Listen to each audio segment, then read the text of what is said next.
Mesdames, Mesdemoiselles et Messieurs, c'est un plaisir pour moi de vous convier à suivre quotidiennement cette chaîne dénommée L'œil des enseignants. C'est une chaîne qui valorise l'enseignement dans notre pays, la République démocratique du Congo. Quand on parle de l'enseignement, on voit directement l'enseignant ainsi que l'apprenant qui est l'élève et l'étudiant. Alors n'hésitez pas à vous abonner parce que c'est un cadre qui nous permettra à s'exprimer librement tout en dénonçant ce qui se passe dans notre pays sur le plan éducatif. Abonnez-vous massivement, likez, partagez avec vos proches afin que tous nous puissions parler le même langage et tous nous puissions développer notre pays sur le plan éducatif. Que Dieu bénisse la République démocratique du Congo. Vous nous suivez de partout à travers toutes les plateformes digitales, même sur YouTube. Nous sommes sur l'œil des enseignants. Mesdames et messieurs, bienvenue dans ce nouveau numéro de votre magazine. On va parler le premier sujet, Tshisekedi à la tête de la SADC, le propos également du chef de l'État tenu lors de ses séjours au Tchad. La RDC sollicite également enfin l'appui de la Russie pour resplendir du calme dans la partie est du pays. Quel bilan pour le tout premier mandat de Félix Antoine Tshisekedi Tshilombo? On en parle aujourd'hui et avec comme invité le professeur Prince Willy Michiki, président de l'UNANA, parti l'UNANA c'est l'Union des nationalistes, l'Union nationale, voilà, des nationalistes, un parti membre de la FDCA dirigé par le professeur Modeste Batou-Lukwebo. Il est donc de l'Union sacrée. Professeur, bienvenue. Merci pour l'invitation. Merci beaucoup, professeur. Alors, d'entrée de jeu, professeur, on a remarqué un silence de votre part. Qu'est-ce qui justifie votre sérénité? Certains déjà parlent de l'échec du régime dont vous défendez. Est-ce que ce n'est pas là l'une des raisons de votre silence? Non, je ne pense pas qu'on peut parler de silence. Mais il ne faut pas parler pour parler. C'était une observation. On parle des troubadours. Okay. On parle lorsqu'il y a des choses à dire. Je pense qu'aujourd'hui, les gouvernements de la coalition au pouvoir a fait ses preuves. Lorsque nous regardons d'où nous venons aujourd'hui, nous venons d'une réserve d'échange que Kabila a laissée à 800 millions de dollars. Aujourd'hui, nous sommes à 4 milliards de dollars. On pourrait faire comme les Kabilistes ont fait, prendre cet argent-là, le mettre dans l'école personnelle. Aujourd'hui, le budget, on atteignait, j'étais 8 fois au gouvernement, je sais de quoi il parle, on atteignait difficilement dans ce pays 5 milliards. Il est arrivé même, le dernier budget avant les élections, on prévoyait 5 milliards.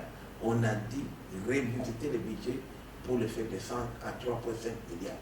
Aujourd'hui, nous parlons de 10 milliards.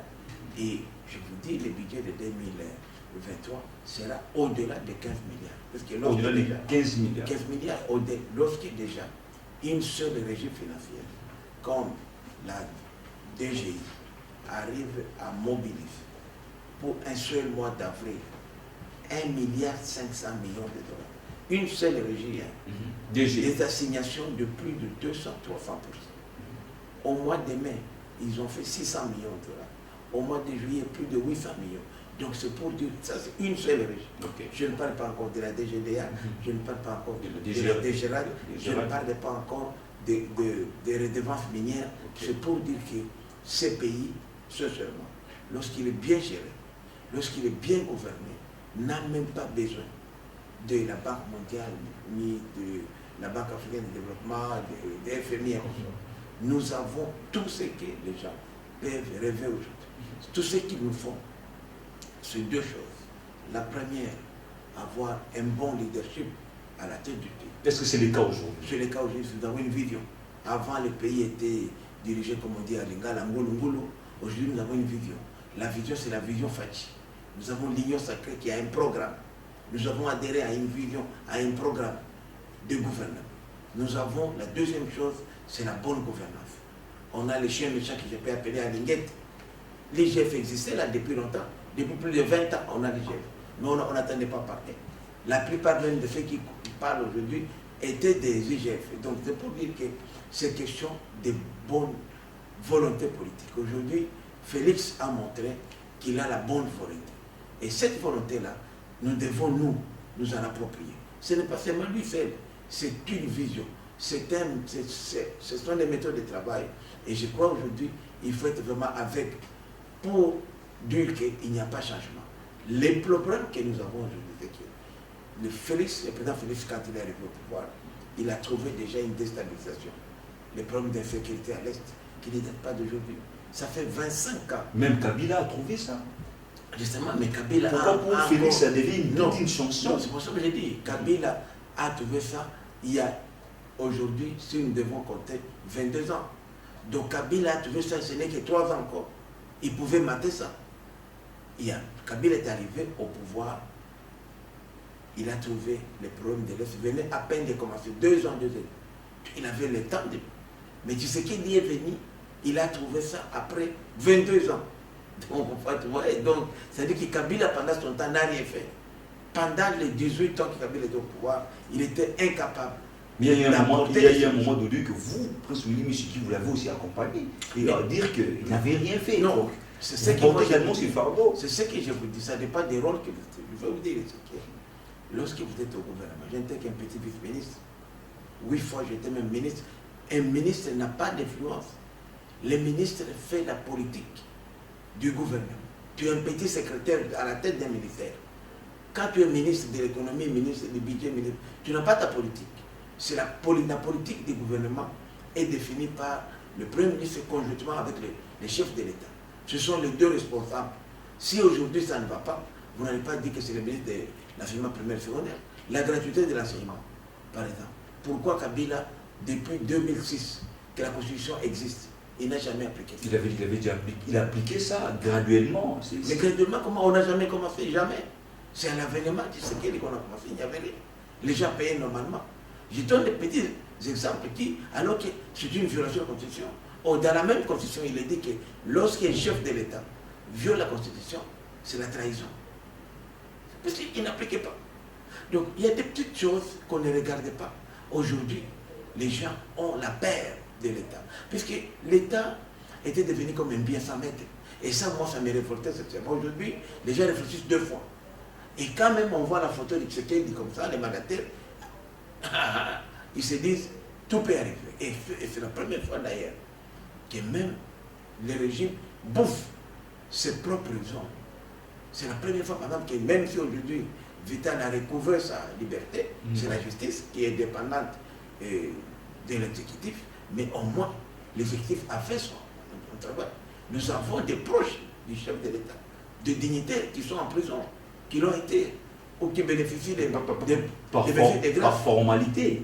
Aujourd'hui, vous regardez l'ANER, toutes les prisons, les services de sécurité, moi j'appelais l'ANER géole politique à l'époque. Mais aujourd'hui, même j'ai dit, même il faut peut-être en faire des musées, puisque je ne sais pas ce qu'on va faire de tous ces géoles-là qui jadis servaient des centres de détention des politiciens. Professeur Prince Willy Michiki, aucun politicien en prison. Vous avez évoqué justement un aspect qu'on allait discuter, et je crois à fond même. Alors, je vous interromps un peu parce que on va commencer avec les grands sujets d'actualité, parce qu'après on va revenir, parce que là, ça fait partie du mandat du chef de l'État, qui était presque la dernière thématique de cette émission. Alors, d'entrée de jeu, vous avez pris part d'ailleurs aux assises de la SADC, où le chef de l'État a pris officiellement ses fonctions. D'ailleurs, d'entrée de jeu, je voulais poser une question autour de ça. Aujourd'hui, Tshisekedi occupe encore une autre fonction prestigieuse au niveau continental, mais est-ce que toutes ces fonctions-là ont des retombées positives au peuple congolais?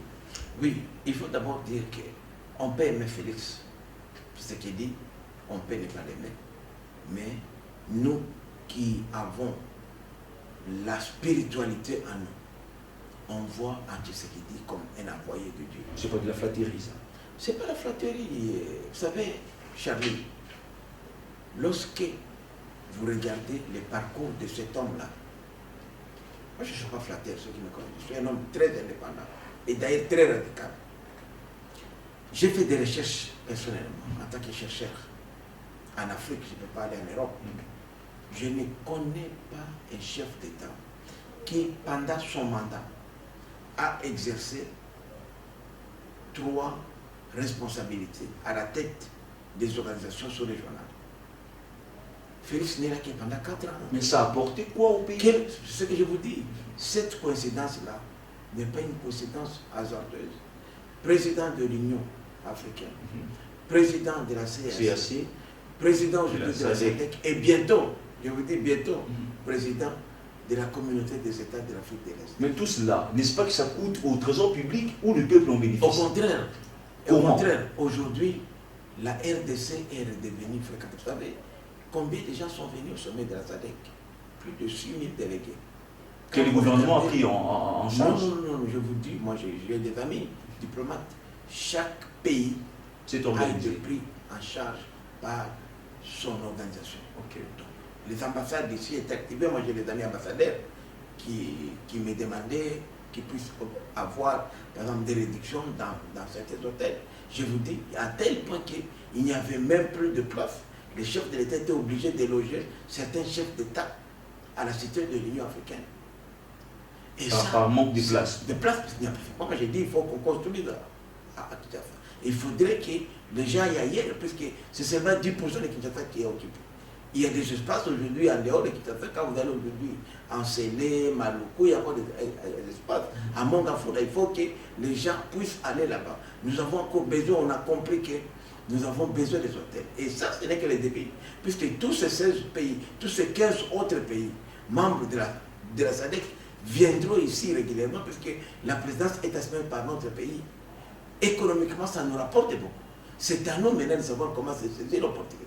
Nous avons constaté, par exemple, ici, à marge de ces sommets, la SADC, ça on n'a pas les pas assez, s'est opposée à la loi votée par le Congrès américain relative à sanctionner des États africains qui ont des affinités avec la Russie. Okay. Ça, c'est du nouveau. C'est de nouveau. C'est d'ailleurs à cause de ça que nous, d'ailleurs, aujourd'hui, parce que les gens en parlent. Vous avez même frôlé ce thème-là parmi les thèmes qu'on va discuter. Je vous dis que les gens oublient que depuis l'indépendance, la Russie a une ambassade ici. Nous avons toujours eu un ambassadeur en Russie. C'est à nous, c'est le moment plus que jamais. Pourquoi la Russie, qui est membre au Conseil de sécurité, un membre permanent, qui a toujours soutenu la RDC, nous pouvons aujourd'hui la rejeter au 40 degrés. Donc tout cela, c'est grâce aux efforts de la SADC.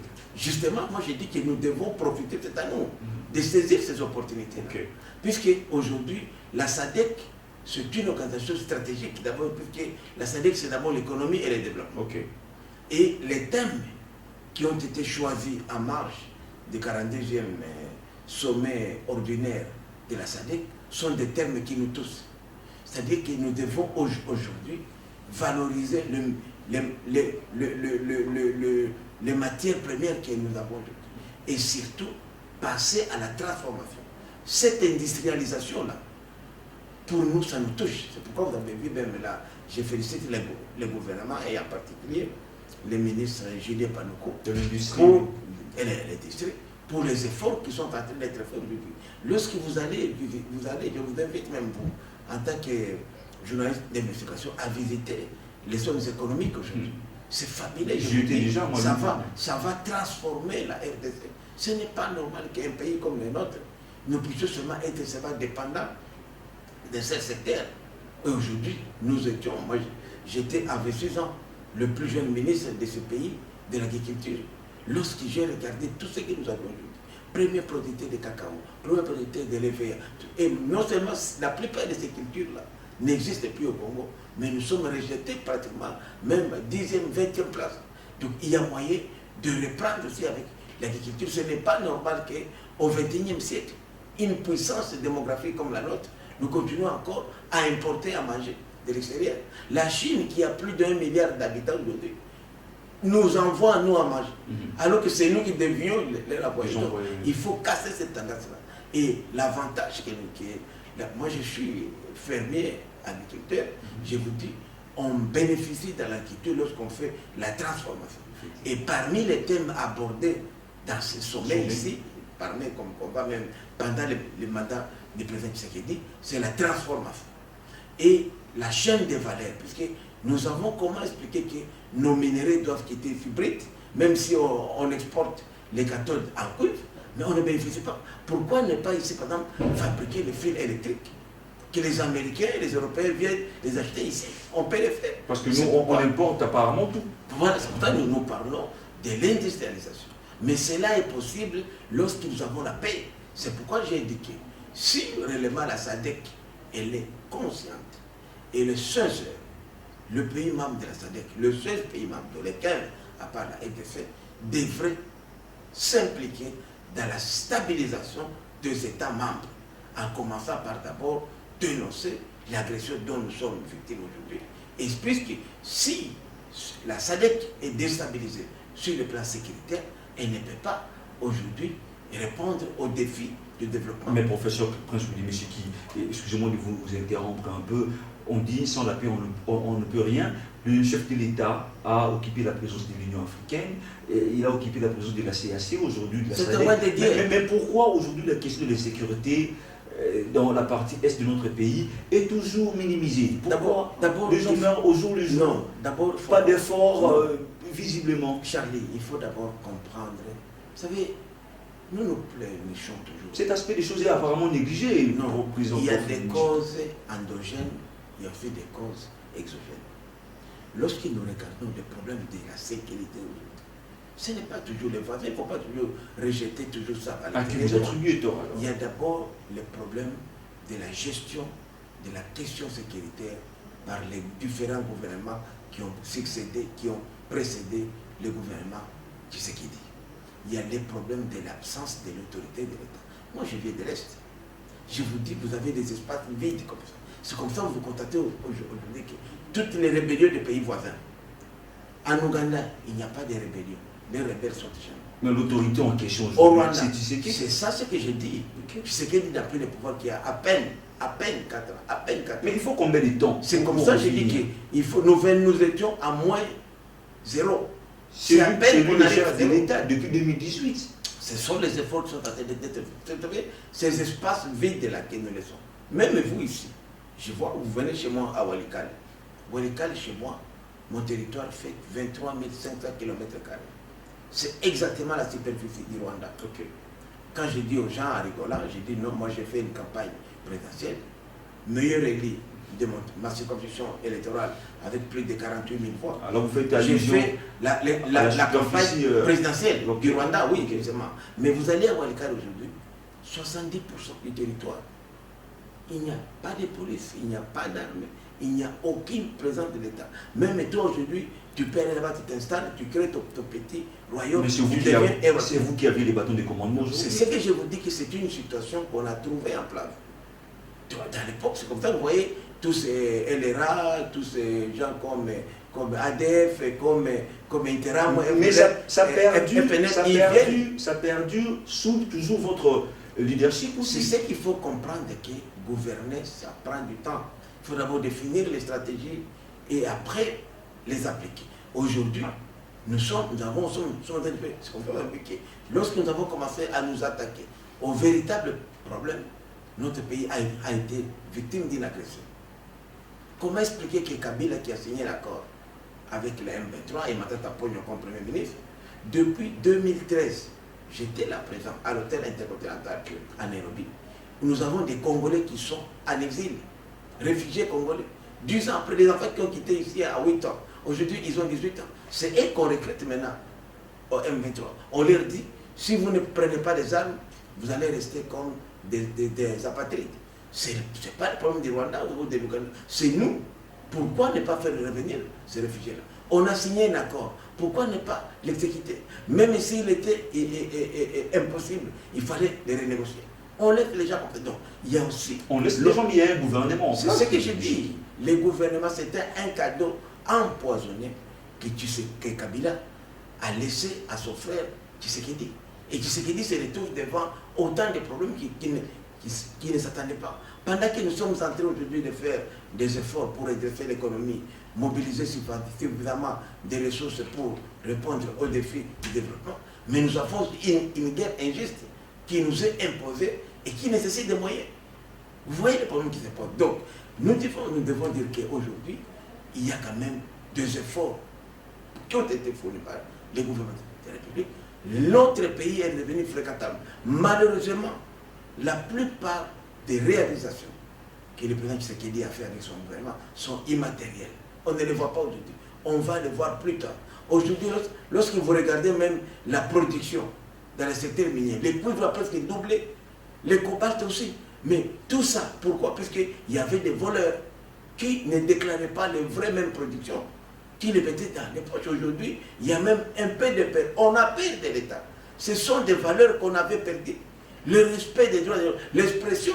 On s'attaque même au président de la République. On l'insulte son épouse. Des mensonges, je dirais.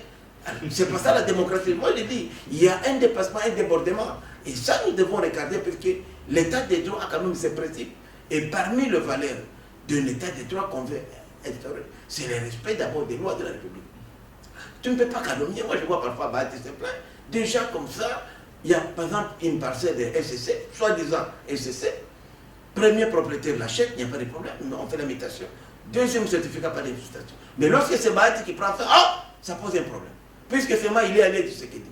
Puisque Tshisekedi a aujourd'hui toutes les chances d'être réélu, on lui dit, sa femme est rwandaise. Là, c'est vous. Alors que la population. Nyakiro, c'est une famille connue dans ce pays, une des familles des notables chiites. Qu'est-ce qui prouve que le président de la République a toutes les chances d'ébruiter notre mandat? Mais ce sont des réalisations, moi je vous dis, ce que nous avons fait, parce que les autres n'ont pas de discours à part les insultes et les mensonges, c'est tout. Vous voyez, on m'a dit, vous avez reçu Moukébaï. Ici, c'est vrai. Moukébaï s'est dit, il est de l'ensemble. Mais l'ensemble est dans l'union sacrée. Il dit, il n'est pas de l'union sacrée. Alors, il ne sait même pas.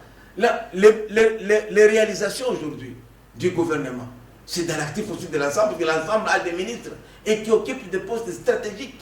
Le plan, les transports, les affaires étrangères sont des ministères clés qui appartiennent à la séance supérieure universelle, qui appartiennent à l'ensemble. Nous sommes en démocratie. Et un monsieur vient ici, il dit, il n'est pas de l'union sacrée. Nous sommes en démocratie, les avis sont partagés, bien que vous soyez de l'union sacrée, mais si vous observez que rien ne va, on ne peut pas les dire. Mais non, mais être dans l'union sacrée, comme c'est le cas de Moukébaï. Mais justement, même Moukébaï, mais si lui n'est plus, il avait dit qu'il a quitté l'union sacrée, mais il est dans l'ensemble. Alors, mais l'ensemble est dans l'union sacrée.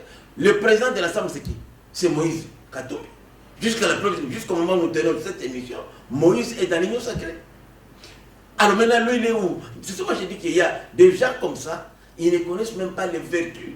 Vous savez, moi j'aime bien faire des débats, mais il faut faire des débats rationnels. Okay. Il faut éclairer l'opinion. On fait les débats pour rechercher la vérité. Effectivement. Alors vous ne pouvez pas dire que vous êtes dans l'ensemble et vous n'êtes pas dans l'union sacrée, alors que l'ensemble fait partie des membres fondateurs de l'union sacrée. Je l'ai même dit sur le plateau. Bolenge Tengue, il est là. Les propos de l'invité n'engagent que lui. Mais le professeur plutôt, Prince Willy Michiki, un autre aspect des choses sur justement les questions sécuritaires. Aujourd'hui, quand même, la RDC accepte l'appui de la Russie. Est-ce que cela ne va pas énerver vos anciens partenaires? Non, d'abord il faut comprendre que nous sommes un État souverain. Nous pouvons contracter des accords avec qui que ce soit. Mais vous avez quand même la Russie, des partenaires. Oui, c'est ça que je dis. Non, les partenariats, c'est quoi? Il n'y a pas aujourd'hui un accord qui nous empêche de pouvoir contracter avec la Russie. Surtout que ce partenaire-là n'ont pas de bonnes relations avec la Russie. Mais je vous dis, auprès de qui nous dirigeons? Nous faisons partie de la SADC, je vous dis, sous le nouveau leadership du président Tshisekedi. La SADC vient de voter une résolution lors de la marche du sommet, du 42e sommet de l'organisation sous-régionale, qui a dénoncé la loi votée par le Congrès américain, selon laquelle on va sanctionner les pays africains qui feraient de beaux yeux à la Russie. Pour dire vraiment les mots. Et nous avons dit, nous ne sommes pas concernés. C'est-à-dire à la guerre, puisque nous sommes des États souverains comme les États-Unis. Et une loi votée aux États-Unis ne peut pas être imposée en Afrique. Donc c'est du nouveau qu'on est en train de vivre. Regardez aujourd'hui au Mali. Les Mali aujourd'hui, les Maliens respirent. Ils se sont débarrassés de la MONUSCO. Je me rappelle, et leur leader, le père de l'indépendance, c'est qui encore, Modibo Keïta, Oui. depuis 60, dans les années 60, il en appelait au départ des Français. Mais ça a pris combien d'années pour que les derniers soldats français aient parti la semaine passée? Mais tournons aujourd'hui vers la Russie. C'est pour dire que c'est un processus, mais il faut y arriver. C'est pourquoi je dis qu'aujourd'hui, nous devons savoir qu'est-ce que nous voulons. nous sommes prêts à coopérer avec tous les États du monde qui vont respecter notre souveraineté, y compris les États-Unis. Le fait de collaborer avec la Russie ne nous détourne pas de notre amitié avec les États-Unis. Mais c'est pas là que vous créez aussi des problèmes lorsque les États-Unis ne sont pas en bon terme avec la Russie, qu'aujourd'hui vous faites les beaux yeux à la Russie. Est-ce que c'est là Non. N'est pas synonyme de l'échec de la diplomatie qu'on a créée ici. Non. La diplomatie était agissante aujourd'hui. Quand on tourne vers la Russie, c'est pas de l'échec, monsieur. Anthony Blinken était ici. Nous lui avons posé les problèmes. Il a dit oui, je suis conscient des préoccupations. Il a même dit qu'il va dire tout haut ce que nous avons donné comme message à Kigali. Arrivé à Kigali, il change. Il nous accuse, nous, d'appuyer les FDLR et les intérêts. C'est pas là une faiblesse. Moi j'ai dit donc ce n'est pas un allié fidèle. Ce n'est pas un allié fidèle. C'est pas nous. C'est eux qui nous ont trahis. Nous on a pris seulement acte, c'est tout. Le problème de quoi? Nous sommes désolés. Les Congolais nous ont fait confiance. Ils nous ont donné un mandat de 5 ans. Ils nous ont donné une majorité parlementaire. Notre rôle là, nous en tant que gouvernement aujourd'hui, c'est de pouvoir satisfaire le Congo. On s'en fout des Américains, on s'en fout des Russes et des Chinois. Tout celui qui va respecter la souveraineté du peuple congolais, c'est avec nous. Mais aujourd'hui, les États-Unis se comportent, on est responsable, on ne fait rien. Mais si c'était le Rwanda ici, on a voulu que son ambassadeur quitte le sol congolais. Pourquoi pas aussi les faire aux États-Unis? Bon, d'abord, je veux dire que le fait de faire sortir un diplomate n'est pas responsable. Les diplomates ne font que refléter la politique de son pays. Karega, là, pour ne parler que de Vincent Karega. Vous savez que Karega est né chez moi à Walikale. J'ai vu Karega comme ça jeune. Karega, l'ambassadeur actuel. Okay. Il parle même ma langue maternelle, les Swahili, il parle les Lingala. Il a étudié à l'université de Lumbashi. C'est à nous de les récupérer. Il n'y est pour rien, ce monsieur-là. Moi, parfois, quand je vois les gens les vilipender, je dis non, ce monsieur n'y est pour rien. Il applique justement la politique de son pays. Justement. Et l'expulser n'est pas une solution. Nous, RDC, moi je dis, pour ce cas-là précis, notre diplomatie n'a pas fonctionné. Vous savez combien de temps on n'a pas d'ambassadeur au Rwanda? Un pays stratégique. Plus de 7 ans. Depuis les derniers ambassadeurs qu'on a eu au Rwanda, c'est le juge de la Cour constitutionnelle, Maître Nkoulou, qui est le dernier ambassadeur. Un pays aussi important. Le service de l'année extérieure, de l'attaché militaire ne fonctionne pas là-bas. C'est comme ça qu'on n'a pas été, on a été surpris de se réveiller du jour au lendemain, on voit les M23 sont là. On ne sait pas comment ils se sont organisés, alors que si nous avions une ambassade qui fonctionnait normalement, on serait informé à temps, puisque le rôle il y a des choses qu'on appelle les flics, mais qui sont couverts par les statuts de diplomates. C'est eux qui devraient déjà connaître les mouvements, puisque ces gens-là sont partis là depuis plus de 10 ans. Ils circulent librement en Ouganda, au Rwanda, et même dans d'autres autres pays. Ils fomentent des coups contre notre pays. Et nos services, qui sont d'abord représentés par l'ambassade, ne fonctionnent pas bien. On ne donne pas de moyens. Ça, ce n'est pas la faute du Rwanda, c'est nous les gouvernements. Et Kabila en particulier, puisque pendant les mandats de Kabila, il n'a jamais nommé un service compétent répondant aux attentes des Congolais. Ce n'est pas les ambassades les plus importantes pour nous et pour moi, Willy Michel, sont les ambassades de pays qui nous entourent. Puisque personne ne peut nous pénétrer, nous déstabiliser sans passer par les pays voisins. Aujourd'hui, c'est qui dit au pouvoir, il peut le faire, il ne faut pas tout imputer à Kabila qui a laissé le fauteuil présidentiel. C'est pour ça qu'on a commencé maintenant à nommer de nouveaux ambassadeurs. Il fallait le temps d'abord observer ceux qui sont là, puisque on a voulu nommer pas des ambassadeurs politiques, mais des ambassadeurs de carrière. On a essayé d'abord de chercher parmi les anciens qu'est-ce qu'on peut récupérer et mettre aussi entre eux et leur donner la vision facile. Nous avons un nouveau régime qui a une autre vision. On va terminer avec ces chapitres pour entamer l'autre thématique, M. Prince Willy Michiki. Pensez-vous qu'aujourd'hui solliciter l'appui de la Russie sans équiper notre propre armée va résoudre le problème? Non, ça dit qu'il faut d'abord, moi je suis partisan d'un principe selon lequel il n'y a que les Congolais qui peuvent sécuriser leur pays. Moi, je ne crois pas aux interventions extérieures. Mais nous avons besoin aujourd'hui de la formation et aussi des équipements. Aujourd'hui, l'armée que nous avons, vous savez d'où elle vient, avec le mixage et les ceci. Donc c'est une armée qui ne peut pas répondre aux défis du moment. Nous voulons, c'est pourquoi j'ai toujours prôné la réforme du secteur de la défense et de la sécurité. Ce n'est pas possible qu'un pays comme le nôtre puisse avoir cette armée. Cette armée ne répond pas à la grandeur de notre pays. Et nous avons pensé que comme la Russie est une puissance, dans le cadre des relations diplomatiques que nous avons, nous pouvons aussi envisager, par exemple, la formation de nos cadres. On a envoyé plusieurs fois certains officiers en formation aux États-Unis, en Amérique, depuis des années. Mais qu'est-ce qu'ils ont apporté? Essayons aussi de les envoyer maintenant à Russie. En Chine, renforçons la coopération avec les pays comme la Chine, pour voir même la coopération sud-sud. Vous allez ici aujourd'hui, un pays comme Zimbabwe, sous embargo, produit des armes. Vous allez en Ouganda, ils ont une industrie de production des armes et munitions. Pourquoi nous ne pouvons pas le faire? À tel point que même si nous étions sous embargo, personne ne peut nous empêcher de produire nos propres armes, nos propres munitions. Donc c'est la vision facile. C'est pourquoi nous pensons que nous avons besoin de partenariats pour nous accompagner. Mais ce dont nous avons besoin, ce n'est pas des risques qui viendraient ici. Nous avons besoin de transfert de technologies. Okay. Aujourd'hui, la Russie a tenu tête à toute l'Europe, aux États-Unis. Donc c'est une puissance furieuse sur qui nous pouvons compter, par exemple. Pourquoi pas? Si la Russie peut nous permettre aujourd'hui de sauvegarder l'intégrité de la RDC, pourquoi on n'irait pas là-bas? Puisque Tshisekedi a été voté par les Congolais.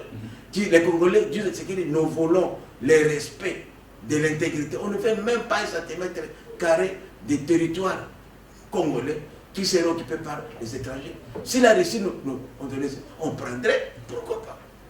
Parlons à présent des propos... C'est question d'intérêt. D'accord. Question d'intérêt. Parlons à présent, M. Prince Willy Mushidi, des propos tenus par le chef de l'État au Tchad.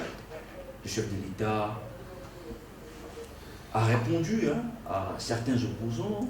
Le chef de l'État a dit que si les mensonges, si les calomnies continuent, il serait content que les cachots soient largement ouverts pour ces genres de choses. Est-ce que vous pensez quand même que c'est responsable pour un chef d'État de tenir de pareils propos? Bon, d'abord, les gens oublient très peu. Ils oublient que le chef de l'État, c'est un homme comme vous et moi. Il a une famille, il a ses droits. Bien sûr, il a aussi des devoirs. Okay. Et parmi les droits d'une personne humaine, chef de l'État ou pas, c'est d'abord le respect de sa vie privée. Lorsque vous traitez son épouse, une Congolaise de père et de mère, connue, famille Nyakero, c'est parmi la notabilité la plus respectueuse dans la communauté chi. Vous pouvez demander n'importe qui. Denise, personne n'a jamais contesté Denise. Puisqu'elle devient première dame aujourd'hui, elle devient rwandaise. On dit ça quand? Lorsque nous avons, avec les Rwandais, et même les gens qui ont épousé des citoyennes, par exemple, étrangères, comme le cas de Moïse, son camp en fait son problème. J'ai beaucoup de respect j'aime bien l'épouse de Mme Katumbi, qui est une très bonne femme, dont je connais la famille depuis le Burundi d'ailleurs. Elle est étrangère, mais on n'a pas les partenaires normal. Mais quand elle sera la première dame, si un jour elle devenait la première dame, peut-être en 2028, après Fachi, on dira, ah non, ça c'est une étrangère. Non, on est libre d'épouser qui. Mais pour les cas d'espèce, Nyakero, comme le nom le dit, c'est une chie. On accuse le président de n'importe quoi, de mensonges. Est-ce que le président n'a pas le droit de se défendre? Est-ce que le président n'a pas le droit, au moins, de respect de sa dignité? Un chef de l'État, il peut porter plainte. Mais pourquoi prendre défense de son épouse? Est-ce que c'était à lui de répondre? Pourtant, il a quand même... Mais qu'est-ce que Denise a un problème? Denise a toujours vécu ici. Il n'a jamais eu de problème. Elle est aujourd'hui vilipendée puisqu'elle est l'épouse de Tshisekedi. C'est tout. C'est tout. Son malheur rapporte quoi? C'est d'avoir épousé Félix Tshisekedi. C'est tout. Si elle n'était pas première dame, elle n'aurait pas de problème. C'est pourquoi, puisque c'est la mère de ses enfants, c'est son épouse. On a vu le combattant de l'UDPS entonner des chansons hostiles à l'ex-première dame arrivée, Olive Lembe Kabila. Est-ce qu'elle en avait fait un problème? Non, comme c'est les cas. Attention, c'est différent. Donc son mari qui prend des non, je vous dis que citez-moi un leader qui a insulté Maman Olive. Je vous donne le cas, vous dites, puisque vous dites, oui, on a dit, dites-moi un leader de l'opposition. Non, non. Et celui qui a insulté, celui qui a tenu ses propos, c'était aussi... Je vous dis que c'est dans les camps de l'opposition, et même de l'Union sacrée, puisque dans l'Union sacrée, il y a aussi des problèmes, je dois le dire publiquement. On a vu le et vidéo. ça, c'est une mauvaise... On a vu le vidéo du chef de l'État. Mais on dit à l'époque, et quand il était à l'opposition, qui disait que les plaques que nous achetons aujourd'hui pour les véhicules, et toutes ces sommes d'argent-là appartiennent à la famille présidentielle. Mais c'était pas faux. Mais c'était pas faux. Mais est-ce qu'il était incarcéré à cause de ses propos? Non. Justement, moi j'ai dit, si c'était faux, Kabila pourrait porter plainte. N'oublie pas qu'un chef de l'État peut aussi porter plainte. Il peut porter plainte. Mais s'ils n'ont pas porté plainte, c'était vrai. C'était pas faux. Et on l'a démontré plus tard. Et les comptes étaient transités par BGF Bank, BGFI Bank. Donc vous encouragez le chef de l'État de... Non, bien sûr, je raconte parce que c'est une personne humaine. Il a sa vie privée. Mais et moi j'ai dit, et vous, pourquoi ces gens-là, quand vous regardez même cette catégorie de gens, ce sont des gens, de l'opposition, des gens qui ont des ambitions de postuler demain. Je vous dis, ce sont là, les deux. Il y a une partie dans l'Union sacrée avec nous, qui joue un pied dedans, un pied dehors, une autre partie qui est dans l'opposition avec nous. Mais moi j'ai dit, et ça démontre que les amis n'ont plus de discours. Tellement on a fait beaucoup de réalisations, au lieu de s'attaquer sur la gestion de Kabila et Tshisekedi, on s'attaque dans sa vie privée. Ça n'a pas sa place. Parce que la démocratie a ses principes. Les propos tenus par le chef de l'État à l'égard des opposants, c'était pour les museler ou c'était pour instrumentaliser la justice? Non, il n'a pas dit les opposants. Il n'a pas dit seulement l'opposition. Il y a l'opposition, mais il y a des gens qui prétendent être avec nous. Et lorsque vous êtes opposant, je vous donne un cas dans l'opposition. La vraie opposition aujourd'hui, c'est la Mouka, n'est-ce pas? La vraie opposition identifiée, parce que je ne crois pas que les PPD fait l'opposition, non. Puisque c'est eux qui sont à la base de tout ce que nous avons dit. Je prends les coordonnateurs de la MOCA. Je n'ai jamais entendu, par exemple, Mouzito, pour qui j'ai beaucoup de respect, tenir ce cas de la gare. C'est un opposant. Au contraire, moi je crois que c'est l'opposant qui nous dérange, nous plus à l'Union sacrée, parce qu'il vient avec des programmes. Si on devrait voter utile, cet homme-là, moi je l'ai dit même à mes collègues de l'Union sacrée. Vous voterez avec Mouzito? Non, j'ai dit, il nous dérangerait, puisque lui, il amène des programmes, il discute sur le plan de gestion. Et lorsqu'il y a de bonnes choses qui sont faites, il reconnaît et il s'est dit, c'est une opposition républicaine. Donc, Mouzito, par exemple, n'ira pas en prison pour ça. Mais les gens qui racontent des mal, parce qu'on ne met pas en prison pour mettre en prison, c'est la justice. Vous serez en conflit avec la justice. On va vous demander de prouver que Denis Nyakero est honnête. Prouver que le chef de l'État a fait ça et ça. Il a volé. C'est à vous de prouver, c'est tout. Lorsque vous le prouvez, il n'y a pas de problème. Lorsque Kaboun dit qu'il y a des avions qui amènent du cash ici vers les paradis fiscaux, on va demander à Kaboun quelle est l'immatriculation de cet avion-là. Qui a accompagné ça? Quelle date? S'il n'approuve pas, donc c'est une calomnie. Le code pénal congolais a prévu des infractions qui réprimandent la calomnie. C'est ça, c'est qu'elle. Donc il ne sait pas ce qu'elle dit. Ils vont eux-mêmes être en conflit avec la justice de leur pays. Nous voulons aujourd'hui appliquer la loi, c'est tout.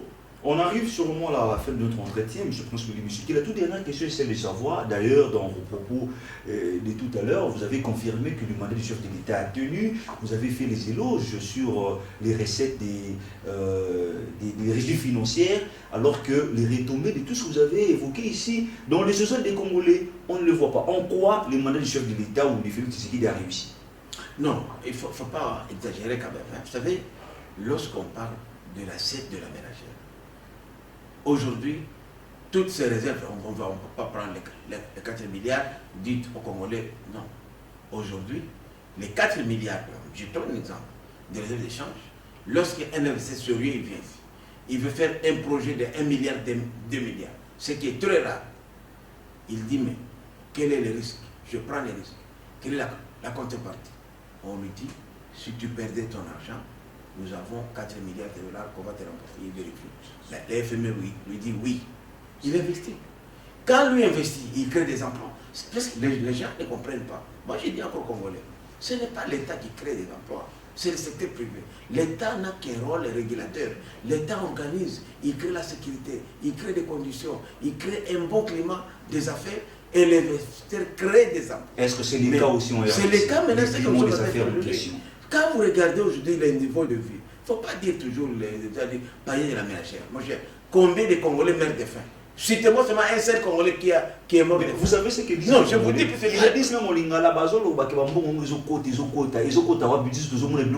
mais Batouana, il y a même des dames qui vont au marché. Mais mon cher, qui disent bon réseau matin. Bureau réseau matin, pourquoi? Puisqu'il y a le pouvoir d'achat. Aujourd'hui, un enseignant qui touchait à peine 100 000 francs ici, le mois payé à 180 $, 360 000 francs. Là, on a commencé avec la gratuité de l'enseignement. On n'avait pas de bâtiment. Aujourd'hui, vous allez voir, il y a des primes qu'on donne aux enseignants. Pour ça, il y a des écoles maintenant aujourd'hui qui sont prises en charge par l'État. Pour la gratuité, on parle même de la quantité que la qualité. Mais c'est ce que moi je dis que c'est mollo. Ce n'est que le débit. Mais au moins on a posé l'acte. Aujourd'hui, il y a 4 millions d'élèves qui ont retrouvé le chemin de l'école, qui ne paient aucun rond. On ne vous empêche pas vous d'aller dans les écoles privées. Mais ça c'est, est-ce que 4 millions de Congolais aujourd'hui à l'école, qui devraient être à la maison, qui sont à l'école, et ce n'est pas, c'est pas pesant. Aujourd'hui, les enseignants, ils vont vous dire que leur salaire a été doublé, quintuplé même parfois. Et ce sont des choses qu'on n'avait pas vues. Est-ce que vous attendez encore des retards de paiement? Dites-moi un seul mois qui n'a pas été payé. Est-ce que sous Kabila, il y a aussi des retards de paiement? Bien sûr, beaucoup. Même, il y avait beaucoup de retards de paiement. Même des gens dont le solde, il est bancarisé, mais l'argent n'arrivait pas. Ce sont des cas aussi qu'on enregistre aujourd'hui. Il faut aller dans les banques, vous allez voir, pour les nouvelles unités. Les Congolais, il suffit de faire un tour dans les banques, 20 000 ici, pas plus tard qu'il y a 2 mois, on vient de prendre 20 000 nouvelles unités, ont été inscrits au budget de l'État et ils ont touché le mois passé. 20 000 dans le secteur seulement de l'enseignement, seulement. La fonction publique, n'en parlons pas. Donc, ce sont des choses, moi je dis, immatérielles. Les problèmes de l'Union sacrée, je les reconnais, ça, je dois te dire la vérité, c'est le déficit communicationnel. Nous faisons beaucoup de choses qu'on ne connaît pas. L'unique œuvre de nous faire adhérer, nous, la RDC, dans la communauté des États de l'Afrique de l'Est, je vous dis, toute cette partie orientale, qui a 60% d'électeurs, va voter pour Félix. Dans des plaies de notre candidat. Comme il y a mon ami Denis Le a dit que tous les candidats demain, il avait une prophétie et qui ne perdent pas leur argent en postulat, puisqu'il y a des œuvres que le président Félix a faites. Que vous, c'est le mot de l'Union sacrée. Mais c'est le vécu du quotidien. Lorsque même on voit aujourd'hui les embouteillages, mais c'est un phénomène économique. Vous allez faire les embouteillages commencer, vous n'achetez pas les carburants. Vous savez combien d'argent l'État dépasse aujourd'hui en sacrifiant la parafiscalité? Vous allez dans tous les pays, là, soi-disant développés, même les pays producteurs du carburant, un litre à la pompe coûte pas moins de 2 $. Pas moins de 2 $. 2 $ c'est combien? C'est plus de 4 000 francs. 4 000 francs. Combien on achète du carburant? L'État pouvait aussi faire la même chose. D'ailleurs, moi je disais, moi, Willy Michik, ministre de l'économie, j'appliquerai la vraie politique de prix à la pompe. Et je récupère les parafiscalités, les taxes, et je les reverse dans le véhicule de contribuer dans le développement. Moi, je le ferai. Puisque, pourquoi, par exemple, prendre à charge les carburants de tous ces diplomates, de tous ces commerçants ici? Mais l'État le fait, puisque l'État ne fait pas que cela puisse avoir un impact sur le prix de première nécessité, les produits de première nécessité. Les transports ici qu'on a maintenus, c'est rare dans beaucoup de pays, tout flambe. Allez dans les pays, parce que les Congolais, vous savez, les problèmes ici, on ne se rend pas compte de ce qu'on a. On a vu ce qu'il y a ailleurs. Mais je vous dis que nous sommes parmi les pays qui ont tenu tête à la rareté de la vie chère. Le prix frontière, par exemple, du carburant, a triplé. Vous allez sur le marché international, parce que la guerre russo-ukrainienne a affecté l'économie mondiale. Le plus grand producteur de céréales dans le monde, c'est la Russie et l'Ukraine. Cette guerre-là nous empêche d'accéder à ça. Mais nous avons tenu. Et vous ne savez pas combien votre gouvernement consent comme sacrifice pour maintenir ça. C'est bien beau, lorsqu'on est dehors, on croit que c'est facile. Je vous dis qu'il faut dire merci à Fachi. Et si Fachi fait ça, c'était aussi le c'est cas parce avec qu'il a une Kabila. mission. C'était aussi le cas avec Kabila. Mais je pense que qu'on arrive sûrement à la fin des saisons de chrétiens. Mais avant justement de se séparer, parce qu'il y a beaucoup de questions, il y a beaucoup de sujets d'actualité qu'on allait évoquer, faute de temps. Je crois prochainement on va y revenir. Justement, aujourd'hui, il y a beaucoup de Congolais. Parce que vous avez dit, vous avez reconnu les grands problèmes de votre régime, c'est les déficits communicationnels. Tout à fait. Ça, je reconnais. Aujourd'hui, devant cette caméra, quel message avez-vous à l'endroit de tous ces Congolais qui pensent que votre mandat a échoué, mais également quel message avez-vous au chef de l'État par rapport au point qui ne marche pas? On va se terminer par là. Voilà, je voudrais d'abord rassurer les Congolais que ce gouvernement est en train de faire beaucoup de choses. Le fait seulement de restaurer la bonne gouvernance, ça résume tout. Aujourd'hui, vous allez dans les caisses de l'État, l'argent tombe. Mais on nous a imposé une guerre injuste. Le budget le plus important aujourd'hui, en termes de dépenses, c'est le budget sécuritaire. C'est indépendamment de bonne volonté. Imaginez-vous tout cet argent que nous dépensons dans la partie orientale pour sécuriser le pays. Si on l'avait ici, qu'est-ce qu'on ne ferait pas? On pouvait même quintupler, je dis bien, quintupler les salaires des Congolais. Mais c'est pourquoi le président Félix, il a dit, il faut minimiser. Vous savez, lorsque vous allez en guerre, on sait comment elle commence, mais on ne sait pas comment elle finit.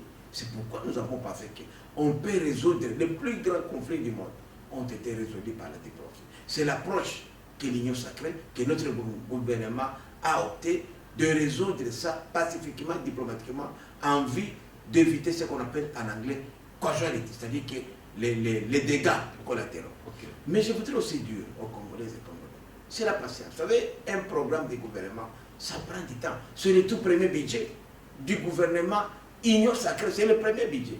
Et lorsque vous regardez aujourd'hui déjà, lorsqu'on parle de 2 milliards, allez vous revoir. Ne suivez pas les vendeurs de vent. Aujourd'hui, il y a l'avenir avec Félix Tshisekedi à la tête de ce pays.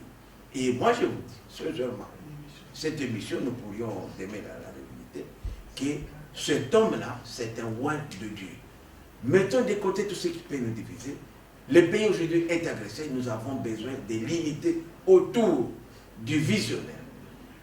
Fragiliser le président de la République, c'est fragiliser votre pays. Les Rwandais ne s'attaquent pas au Kagame. Ils les soutiennent. Mais nous nous attaquons aux nôtres et nous voulons qu'ils nous défendent. Comment va-t-il nous défendre si nous sommes déjà divisés nous-mêmes à l'intérieur? Et je voudrais aussi coucher pour dire au président Tshisekedi, Monsieur le Président, ne suivez pas cette Balbakama, les Congolais sont avec vous. Je vous demande seulement de faire la pire chose. Nous ne sommes pas aussi propres autour de vous. Vous savez bien, vous savez, votre vision est une bonne vision. Mais il faudrait qu'il y ait des gens qui sont venus juste pour s'enrichir. Je ne dis pas le contraire. Il y en a qui ne partagent pas votre vision. Essayez de regarder autour de vous pour que les gens qui vous entourent puissent refléter réellement la vision que vous nous avez inculquée, à laquelle nous tous, tant qu'Union sacrée, nous avons adhéré. Et vous feriez œuvre, puisque les Congolais attendent beaucoup de vous. Vous avez promis vous-même que le budget 2023 sera un budget essentiellement social. Nous nous attendons au minimum à un budget de 15 milliards. Mais 15 milliards réels, pas fictifs comme le Kabila disait, 5 milliards et puis on retrouve qu'il n'y a que des recettes de 3 milliards. Monsieur Ponsuli Michidi, je rappelle que vous êtes président national de l'UNANA, parti membre de l'AFDCA, vous êtes de l'Union sacrée. Merci d'avoir répondu positivement à notre invitation. Merci pour l'invitation. À vous, chers téléspectateurs, merci à vous de nous avoir suivis. Le rendez-vous est pris la semaine prochaine, même heure, même chaîne, avec le même plaisir. À bientôt. Mesdames, Mesdemoiselles et Messieurs, c'est un plaisir pour moi de vous convier à suivre quotidiennement cette chaîne dénommée L'œil des enseignants. C'est une chaîne qui valorise l'enseignement dans notre pays, la République démocratique du Congo. Quand on parle de l'enseignement, on voit directement l'enseignant ainsi que l'apprenant qui est l'élève et l'étudiant. Alors n'hésitez pas à vous abonner parce que c'est un cadre qui nous permettra à s'exprimer librement tout en dénonçant ce qui se passe dans notre pays sur le plan éducatif. Abonnez-vous massivement, likez, partagez avec vos proches afin que tous nous puissions parler le même langage et tous nous puissions développer notre pays sur le plan éducatif. Que Dieu bénisse la République démocratique du Congo.